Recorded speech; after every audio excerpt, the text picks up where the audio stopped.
Class 10 আজকের ক্লাসে সবাইকে ওয়েলকাম। আজকে আমরা তড়িতের চ্যাপ্টার থেকে অঙ্ক যেগুলো মাধ্যমিক পরীক্ষায় এসেছে সেই নিয়ে আলোচনা করব। মাধ্যমিক 2020 4.6 এ একটা অঙ্ক এসেছিল, সেটা আমরা দেখছি এবার। সমান দৈর্ঘ্যের দুটি ধাতব পরিবাহী এ ও বি এর রোধাঙ্ক যথাক্রমে 1.6 into 10⁻⁻8 ওহম মিটার এবং 3.2 into 10⁻⁻8 ওহম মিটার। পরিবাহী দুটিকে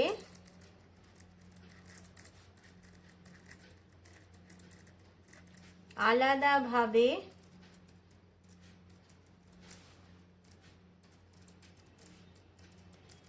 একই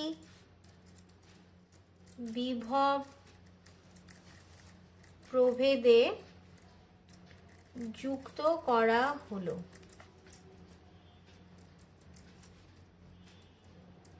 এদের প্রস্থচ্ছেদের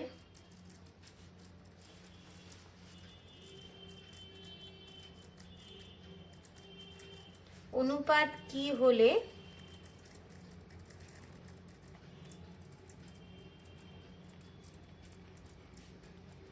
এদের মধ্যে প্রতিটির মধ্যে প্রবাহ মাত্রা একই হবে। এই হলো আমার প্রশ্ন। কি কি বলা আছে দেখে নেব। সমান দৈর্ঘ্যের দুটি ধাতব পরিবাহী এ এবং বি, এদের রোধাঙ্ক যথাক্রমে 1.6 into 10⁻⁻8 ওহম মিটার এবং 3.2 into 10⁻⁻8 ওহম মিটার। পরিবাহী দুটিকে আলাদাভাবে একই বিভব প্রভেদে যুক্ত করা হলো। তাহলে একই বিভব প্রভেদ, এদের প্রস্থচ্ছেদের অনুপাত কি হলে এদের মধ্যে প্রবাহ মাত্রা একই হবে। তাহলে প্রশ্ন ভালো করে পড়তে হবে, অঙ্ক করার জন্য এটা খুব গুরুত্বপূর্ণ। আমাদের রোধাঙ্ক এবং রোধ রিলেটেড একটা সূত্র আছে, সেটা আমরা শিখেছিলাম, R equal to rho L by A. এখানে আর রোধ পরিবাহীর, তাহলে আর ইকুয়াল টু পরিবাহীর রোধ, রো হচ্ছে রোধাঙ্ক, এল দৈর্ঘ্য, L for length, A for area, প্রস্থচ্ছেদের ক্ষেত্রফল বা প্রস্থচ্ছেদ, এটা সূত্র। এবার এখানে আমার দুটো পরিবাহী বলা আছে এ এবং বি। তাহলে এই সূত্রটাকে আমরা যদি এই রকম ধরে নিই, আর a row A L A এ এ, এটা হলো এ পরিবাহীর জন্য ধরে নিলাম। এ পরিবাহী রোধ আর এ, রোধাঙ্ক রো এ, লেন্থ বা দৈর্ঘ্য এল এ এবং প্রস্থচ্ছেদ এ এ। আর বি এর ক্ষেত্রে কি ধরে নিচ্ছি, আর B equal to rho B L B A B. ওহমের সূত্র থেকে আমরা আরেকটা শিখেছি, R equal to V by I. এক্ষেত্রে আমরা তাহলে দেখতে পাচ্ছি আমাকে বলা আছে সমান দৈর্ঘ্য, অর্থাৎ এল এ ইকুয়াল টু এল বি। তারপরে কি বলা আছে, বিভব প্রভেদ একই, তার মানে দুটোর ক্ষেত্রেই, অর্থাৎ আর এ ইকুয়াল টু যদি V A by I A করি এবং R B equal to V B by I B করি, তাহলে কি কি সমান হচ্ছে, V A equal to V B হচ্ছে, আরেকটা সমান হচ্ছে একই প্রবাহ মাত্রা I A equal to I B. তাহলে এই দুটোর থেকে আমরা কি দেখতে পাচ্ছি, R A equal to R B, R A equal to R B. তাহলে এই সমীকরণগুলো যদি নাম্বার দিয়ে দিই, 1 নম্বর, 2 নম্বর, এটা 3 নম্বর এবং এটা 4 নম্বর সমীকরণ করে ফেললাম আমরা। R A equal to rho A L A A, R B equal to rho B L B A B, R A আবার ভি বাই আই করে বার করলাম। এক্ষেত্রে আমার বলা আছে সমান দৈর্ঘ্য, অর্থাৎ দুটোর দৈর্ঘ্য সমান। আর কি বলা আছে, প্রবাহ মাত্রা একই, বিভব প্রভেদ একই, সেই কারণে রোধ দুটো একই হলো। তাহলে এবার 1 নম্বর আর 2 নম্বর সমীকরণ দুটোকে সমান করলে আমরা কি দেখতে পাচ্ছি, rho A equal to R equal to R B করলাম, তাহলে rho A into L A by A A equal to rho B L B A B. এই দুটো সমান দেখে আমরা কাটতে পারলাম। তাহলে দেখতে পাচ্ছি কি এসের অনুপাত দাঁড়াচ্ছে, rho A by A equal to rho B by A B. পরের লাইনে আমরা এটাকে এরকম ভাবে লিখতে পারবো, আমাকে চেয়েছে প্রস্থচ্ছেদের অনুপাত, তাহলে এ এ বাই এ বি, এর প্রস্থচ্ছেদ বাই বি এর প্রস্থচ্ছেদ ইকুয়াল টু কি হলো, ইকুয়াল টু হয়ে গেল rho A by rho B. এবার এই দুটোর মান বলা আছে, রো এর মান বলা আছে 1.6 into 10 to the power -8, rho B বলা আছে 3.2 ইন্টু 10 টু দি পাওয়ার -8। এটাকে আমরা 10 টু দি পাওয়ার -8 দুটোকে কাটলাম, 3.2 আর 1.6 কে কাটলে আমরা পাচ্ছি 2।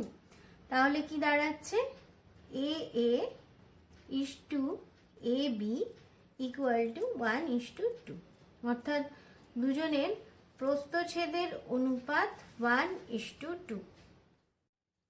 4.6 এর অথবাতে আরেকটা অঙ্কের প্রশ্ন আছে। প্রশ্নটা প্রথমে আমরা লিখব, দুটো 10 ওহম রোধকে শ্রেণী সমবায়ে যুক্ত করে সমবায়টি একটি 20 ওহম রোধের সঙ্গে সমান্তরাল সমবায়ে যোগ করা হলো। অন্তিম সমবায়ের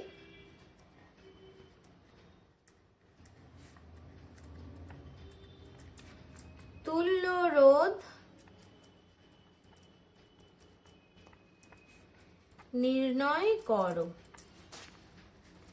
এই আগের অঙ্কটাতেও ছিল 3 মার্কস, এতেও আছে 3।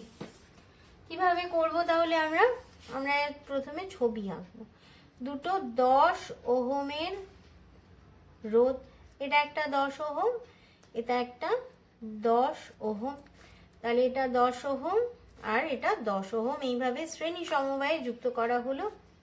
এর সাথে একটা 20 ওহম রোধকে সমান্তরাল সমবায়ে যুক্ত করা হলো। আমাদের কাজ কি, তুল্য রোধ নির্ণয় করতে হবে। তো এই দুটো রোধকে যখন আমরা সমান্তরাল শ্রেণী সমবায়ে যোগ করলাম, তখন এর তুল্য রোধ R1 আমরা যদি ধরি, তাহলে কি হয়ে যাবে, R1 শ্রেণী সমবায়ে যোগ করলে তুল্য রোধ দুজনের যোগফল হয়ে যায়। তাহলে এটা হয়ে যাবে 10 ওহম যোগ 10 ওহম ইকুয়াল টু হয়ে গেল 20 ওহম। তাহলে এই R1 এর সাথে 20 ওহম রোধটা সমান্তরাল সমবায়ে আছে, এবং এই সমবায়ের তুল্য রোধ R, যেটা আমাকে নির্ণয় করতে বলেছে। তাহলে আমরা কি দেখতে পাচ্ছি, 1/R ইকুয়াল টু 1/20, যেটা আমরা এখানে পেলাম। আরেকটা এইটা হচ্ছে 1/20। সমান্তরাল সমবায়ের ক্ষেত্রে তুল্য রোধ হয়ে যাবে তাদের অনন্যকের যোগফলের সমান। এর অনন্যক এই অনন্যক দুটোর যোগফলের সমান হয়ে যাবে। তাহলে কি পেলাম, 2/20, একে যদি যোগ করি 20, 1 + 1 2, 2/20, 2 দিয়ে কাটাকুটি করলে আমরা পাবো 1/10। আর 1/R ইকুয়াল টু 1/10, তাহলে R equal two 10 ohm. Unit লিখতে হবে, নাহলে হাফ নম্বর কাটা যাবে, ক্যালকুলেশন না করলে কোনো নম্বরই পাওয়া যাবে না। তাহলে এই সমবায়ের তুল্য রোধ হলো 10 ওহম। এখানে আমরা কি দেখতে পাচ্ছি, এই 10 এবং এই 10 শ্রেণী সমবায়ে যুক্ত আছে, সেই জন্য এর তুল্য রোধ হয়ে গেল 20। এই 20 রোধের সাথে 20 কে সমান্তরাল সমবায়ে যোগ করেছি, সে তখন তুল্য রোধ আমরা কি করে পাবো, তুল্য রোধের অনন্যক ইকুয়াল টু সমান্তরাল সমবায়ে যুক্ত রোধ দুটির অনন্যকের যোগফল। 1/20 ইকুয়াল টু 1/20 করলে পেলাম 2/20, করলে পেলাম, এবং 2 2 কাটলাম করে 1/10 পেলাম। তাহলে তুল্য রোধ কত হলো? অন্তিম সমবায়ের তুল্য রোধ হয়ে গেল 10 ওহম। 4.7 প্রবাহী তড়িৎ থেকে আরেকটা প্রশ্ন আছে, সেটা হচ্ছে তড়িৎ, অঙ্ক নয় এটা, তড়িৎ ক্ষমতা বলতে কি বোঝায়? এবং এর সাথে আছে একটি বাল্বের রেটিং লেখা আছে 220 ভোল্ট 100 ওয়াট, এর অর্থ কি? এর জন্য নম্বর বরাদ্দ 1+2। অর্থাৎ তড়িৎ ক্ষমতা বলতে কি বোঝায়, এর জন্য 1, একটা বাল্বের রেটিং 220 ভোল্ট 100 ওয়াট, এর অর্থ কি, এর জন্য 2। প্রথমে আমরা লিখব তড়িৎ ক্ষমতা বলতে কি বোঝায়, সব বইতেই পাওয়া যাবে। কোনো তড়িৎ যন্ত্রের সময়ের সাপেক্ষে বৈদ্যুতিক শক্তি ব্যয়ের হারকে তড়িৎ ক্ষমতা বলা হয়। তাহলে কোনো তড়িৎ যন্ত্রের সময়ের সাপেক্ষে বৈদ্যুতিক শক্তি ব্যয়ের হারকে তড়িৎ ক্ষমতা বলা হয়। 1 নম্বর হয়ে গেল। পরে অর্থ কিতে আমরা কি লিখব? বাতিটির, প্রথমে এটা আমরা লিখে নেব যে একটি বাল্বের রেটিং লেখা আছে 220 ভোল্ট 100 ওয়াট, এর অর্থ হলো বাতিটির দুই প্রান্তের বিভব প্রভেদ 220 ভোল্ট হলে বাতিটি সবচেয়ে উজ্জ্বলভাবে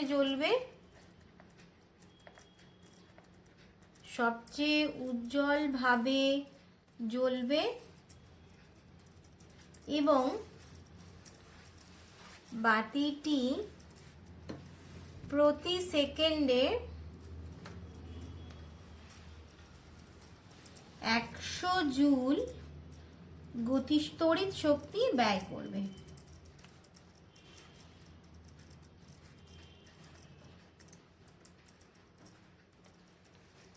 তাহলে এই প্রশ্নের উত্তরে আমরা কি লিখবো? একটা বাল্বের রেটিং 220 ভোল্ট 100 ওয়াট বলতে আমরা কি বুঝি? বাতিটির দুটি প্রান্তের বিভব প্রভেদ 220 ভোল্ট হলে বাতিটি সবচেয়ে উজ্জ্বলভাবে জ্বলবে এবং বাতিটি প্রতি সেকেন্ডে 100 জুল তড়িৎ শক্তি ব্যয় করবে। 4.6 2018 মাধ্যমিক ফিজিক্যাল সায়েন্সের কোশ্চেনে 4.6 এ প্রবাহী তড়িৎ থেকে একটা প্রশ্ন আছে। সাধারণত 4.6 4.7ই থাকে, এবার সিলেবাস যেহেতু একটু রিডিউসড অর্থাৎ কমে গেছে, তো এবছর অন্যখানেও থাকতে পারে। তড়িৎ প্রবাহের তাপীয় প্রভাব সংক্রান্ত জুলের সূত্রগুলি লেখো। জুলের সূত্র সব বইতে আছে, তবু সুবিধার জন্য লিখে দিচ্ছি। এতে আছে 3 নম্বর, 3টে সূত্র আছে, এর জন্য আমরা 3 নম্বর পাবো। কোনো পরিবাহীতে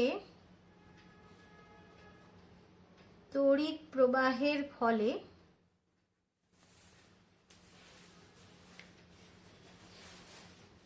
উৎপন্ন তাপ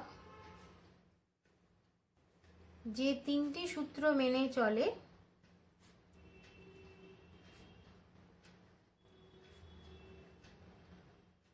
তাকে জুলের সূত্র বলে।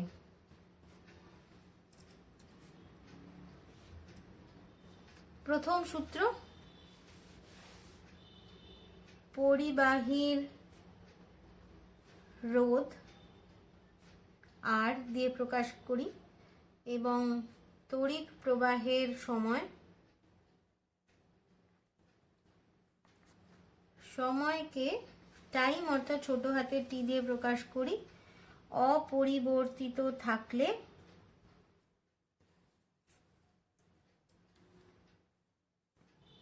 পরিবাহীতে উৎপন্ন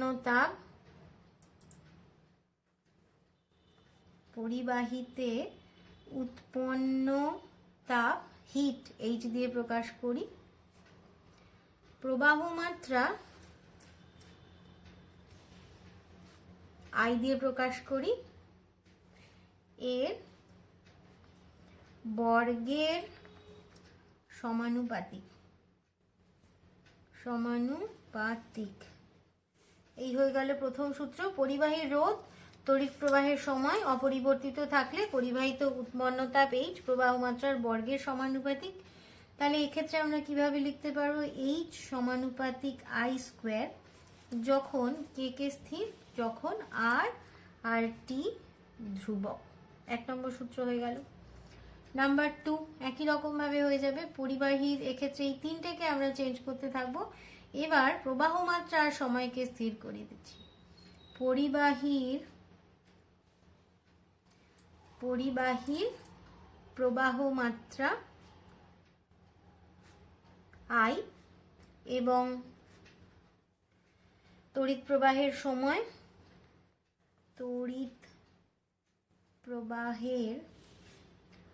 সময় অপরিবর্তিত থাকলে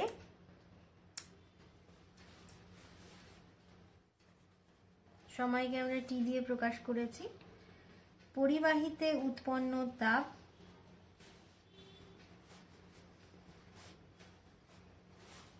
একে আমরা এইচ দিয়ে প্রকাশ করি। কার সমানুপাতিক হয়ে যাবে? রোধের সমানুপাতিক। পরিবাহীর রোধের সমানুপাতিক।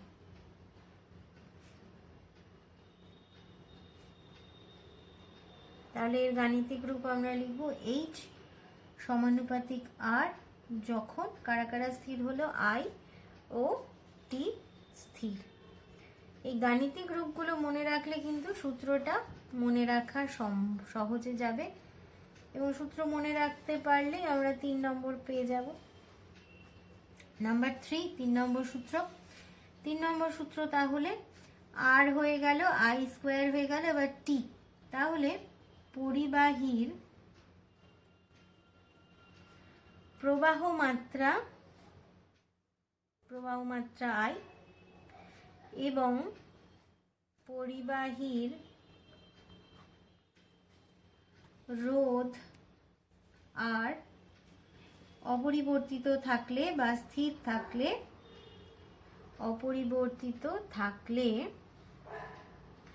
পরিবাহীতে উৎপন্ন তাপ এইচ কার সমানুপাতিক? তড়িৎ প্রবাহের সময়ের সমানুপাতিক। গাণিতিক রূপে তাহলে কি লিখবো? এইচ সমানুপাতিক টি, যখন কারা স্থির? যখন আই ও আর স্থির বা ধ্রুবক। এই হয়ে গেল জুলের সূত্র। 4.7 একটা অথবা আছে, দুটো অঙ্ক আছে। 10 ওহম রোধ বিশিষ্ট একটা তারকে সমান দুভাগে ভাগ করে সমান্তরাল সমবায়ে যুক্ত করা হলো। তুল্য রোধ কত হবে নির্ণয় করো। এর জন্য বরাদ্দ 3। তাহলে 10 ওহম রোধ বিশিষ্ট একটা তারকে সমান দুভাগে ভাগ করা হয়েছে, করে সমান্তরাল সমবায়ে যুক্ত করা হয়েছে। 10 ওহমকে সমান দুভাগে ভাগ করলে আমরা পাবো 10/2 ইকুয়াল টু 5 ওহম। তাহলে এক একটা রোধ কত হয়ে গেল? 5 ওহম। দুটো 5 ওহম রোধকে আমরা যদি সমান্তরাল সমবায়ে যোগ করি তাহলে তার তুল্য রোধ আর, এবং এর 1 এর অনন্যকের সঙ্গে যোগফলে সমান হয়ে যাবে। যে দুটো রোধকে আমরা সমান্তরাল সমবায়ে যোগ করেছি সেটা 1/5 যোগ করলে আমরা পাবো 2/5। এবার তাহলে আর ইকুয়াল টু কত পাচ্ছি? 5/2 ইকুয়াল টু 2.5 ওহম। ইউনিট অবশ্যই লিখবে, ইউনিট না লিখলে হাফ নম্বর কাটা যাবে। তাহলে আমার উত্তর কি হয়ে গেল? তুল্য রোধ হয়ে যাবে 2.5 ওহম। 4.7 অথবাতে আরেকটা অঙ্ক আছে, সেটা হচ্ছে 2018 প্রশ্ন। একটি বাড়িতে দুটি 60 ওয়াট বাতি এবং দুটি 80 ওয়াটের পাখা আছে, টিভি নেই। বাতি ও পাখাগুলি দৈনিক 5 ঘন্টা করে চলে। প্রতি ইউনিটের দাম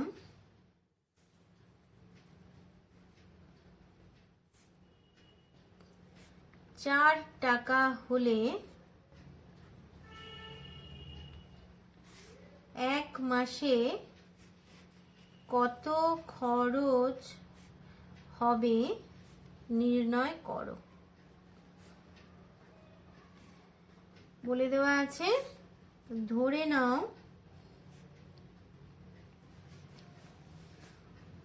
এক মাস ইকুয়াল টু 30 দিন, এর জন্য বরাদ্দ 3। কিভাবে করব তাহলে? দুটো 60 ওয়াটের বাতি, দুটি 60 ওয়াটের বাতি দৈনিক 5 ঘন্টা করে চললে, দৈনিক 5 ঘন্টা করে চললে ব্যয়িত তড়িৎ শক্তি কিভাবে পাবো আমরা? 2 × 60 × 5 করে আমরা পেলাম 5 6 30, 30 × 2 600 ওয়াট আওয়ার বা ওয়াট ঘন্টা। এবার একই রকম ভাবে দুটো 80 ওয়াটের পাখা দৈনিক 5 ঘন্টা করে চললে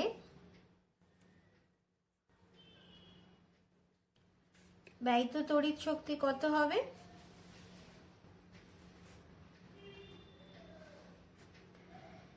2 × 80 × 5 ইকুয়াল টু 5 8 40, 40 2 80, 800 ওয়াট ঘন্টা। এই হয়ে গেল দৈনিক। তাহলে এটার জন্য পাচ্ছি আমরা 800, এটার জন্য পাচ্ছি 600। মোট কত হয়ে গেল তাহলে? মোট ব্যয়িত তড়িৎ শক্তি হয়ে গেল 600 যোগ 800, এটা দৈনিক। প্রত্যেক দিনের যে মোট সেটা হয়ে গেল 600 × 800 ওয়াট ঘন্টা ইকুয়াল টু 1400 ওয়াট ঘন্টা। এবার কি বলা আছে? এক মাসে 30 দিন। এক মাসে 30 দিন, কারণ তুমি যদি ভুল করে 31 দিন বা 28 দিন করে ফেলো, সেই জন্য এক মাসে 30 দিন বলে দেওয়া আছে। তাহলে মাসে দৈনিক হলো 1400 ওয়াট, এক মাসে তাহলে কত হবে? এক মাসে হয়ে যাবে, একে আমরা আবার 30 দিয়ে গুণ করব, 1400 × 30 ওয়াট ঘন্টা।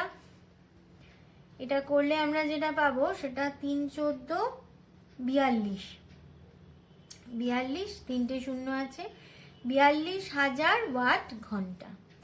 এবার আমাকে বিওটি ইউনিটে আসতে হবে, তবেই আমি ইউনিটের দাম 4 টাকা দিয়ে গুণ করতে পারবো। বিওটি ইউনিটে আসতে গেলে আমি 1000 দিয়ে ভাগ করব, ভাগ করে সেটাকে কি করব, কিলোওয়াট ঘন্টা বানাবো।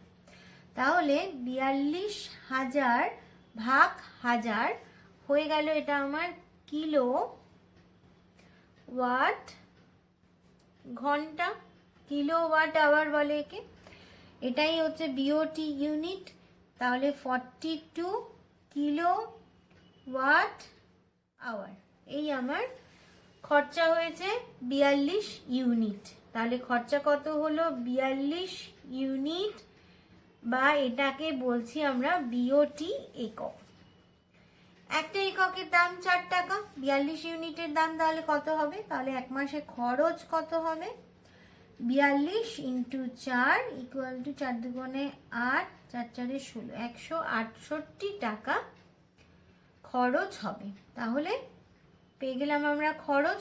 কিভাবে করব, তাহলে প্রথমে আমাকে নির্ণয় করতে হবে ওয়াট আওয়ার, তারপরে নির্ণয় করতে হবে মাসে কত হলো, 30 দিয়ে গুণ, এবার 1000 দিয়ে ভাগ, এই স্টেপটা খুব ইম্পর্টেন্ট। ওয়াট ঘন্টা থেকে এসে গেলাম কিলো ওয়াট ঘন্টা। এটাই হচ্ছে board of trade unit, BOT একক বা ইউনিট যে হিসেবে ইলেকট্রিসিটির বোর্ডরা ব্যবসা করে। বিওটি ইউনিট, এক ইউনিটের দাম 4 টাকা, তাহলে 42 ইউনিটের দাম 168 টাকা। আমাকে বিল কত দিতে হবে, 168 টাকা। আমার খরচ কত হলো, ইলেকট্রিসিটির দুটো বাল্ব 60 ওয়াটের এবং দুটো পাখা 80 ওয়াটের জ্বালাতে আমার খরচ হলো 168 টাকা, যদি ইউনিটের দাম হয় 4 টাকা। 2017 4.6 এসেছে ফ্যারাডের সূত্র, তড়িৎ চুম্বকীয় আবেশ সংক্রান্ত ফ্যারাডের সূত্রগুলি লেখো। ফ্যারাডের সূত্রগুলি লেখো। ফ্যারাডের দুটো সূত্র আছে। এরপরে আছে পরিবর্তী তড়িৎ প্রবাহ বলতে কি বোঝো।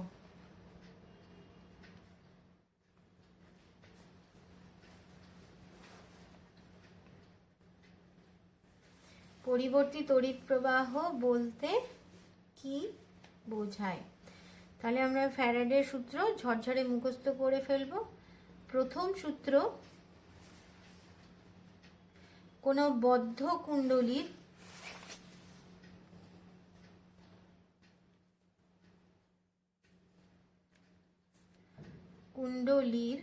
কোনো বদ্ধ কুণ্ডলীর সঙ্গে জড়িত চৌম্বক প্রবাহের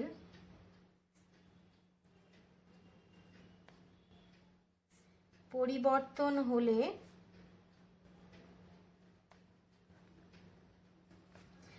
কুণ্ডলীতে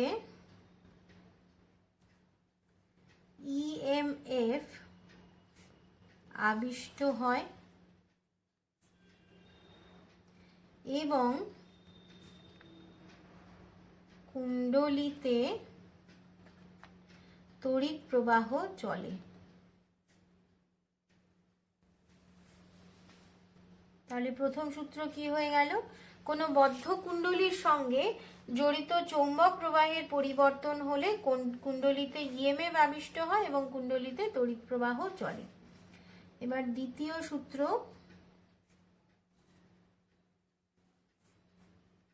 তড়িৎ চুম্বকীয় আবেশের ক্ষেত্রে তড়িৎ চুম্বকীয়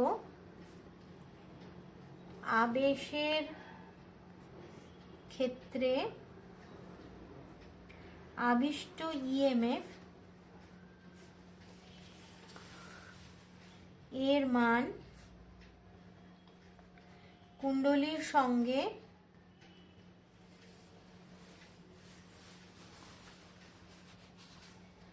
জড়িত চৌম্বক প্রবাহের পরিবর্তনের আর এর সঙ্গে সমানুপাতিক।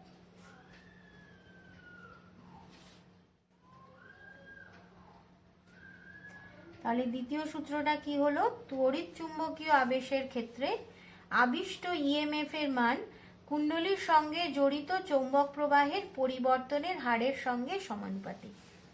পরবর্তী প্রশ্ন যেটা আছে, পরবর্তী তড়িৎ প্রবাহ বলতে কি বোঝো? পরবর্তী তড়িৎ প্রবাহ তাহলে যে তড়িৎ প্রবাহের মান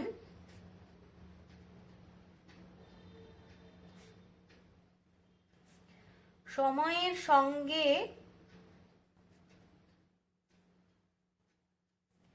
পরিবর্তিত হয় এবং প্রবাহের দিক পর্যায়ক্রমে পাল্টে যায় তাকে পরিবর্তী তড়িৎ প্রবাহ বা পরিবর্তী প্রবাহ বলে। তাহলে এক্ষেত্রে কি হচ্ছে, প্রবাহের মান সময়ের সঙ্গে সঙ্গে পরিবর্তিত হয়, প্রবাহের দিক পর্যায়ক্রমে পাল্টে যায়, একেই আমরা বলছি পরিবর্তী প্রবাহ। এমপি 17 4.7 এ একটা অঙ্ক আছে, 440 ওহম রোধের বাতিকে 220 ভোল্ট মেন্সে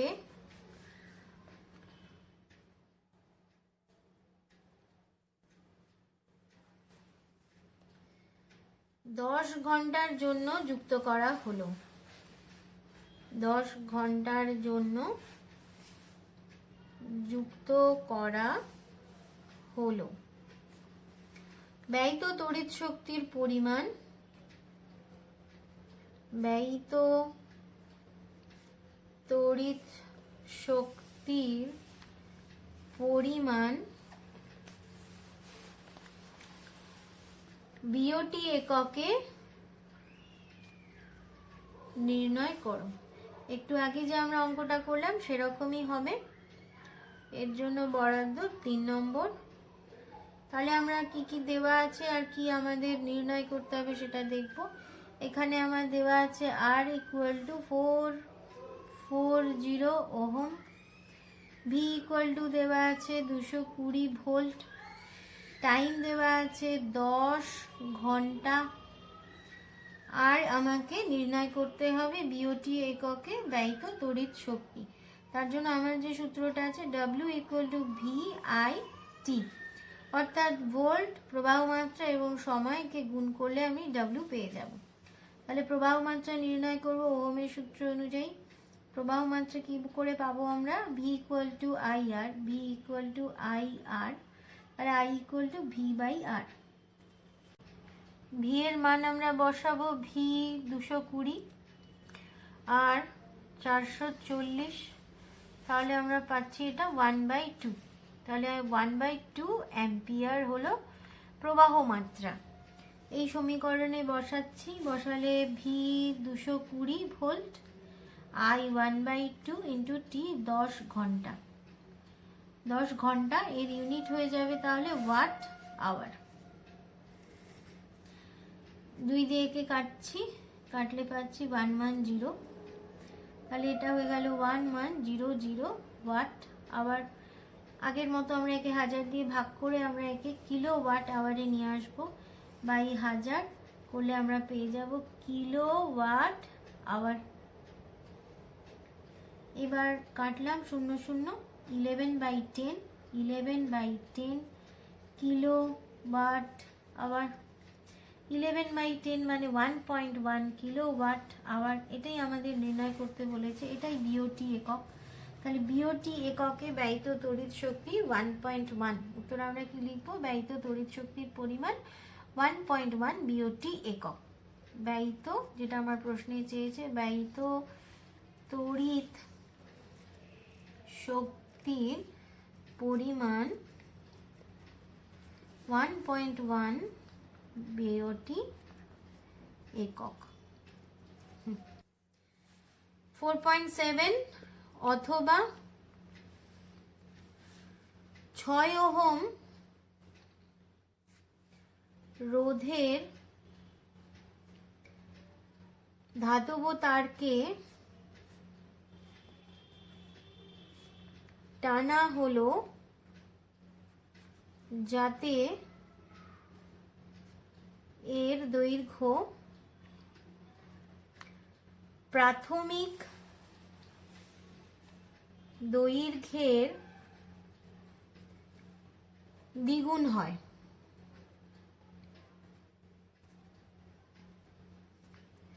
অন্তিম রোধ কত হবে?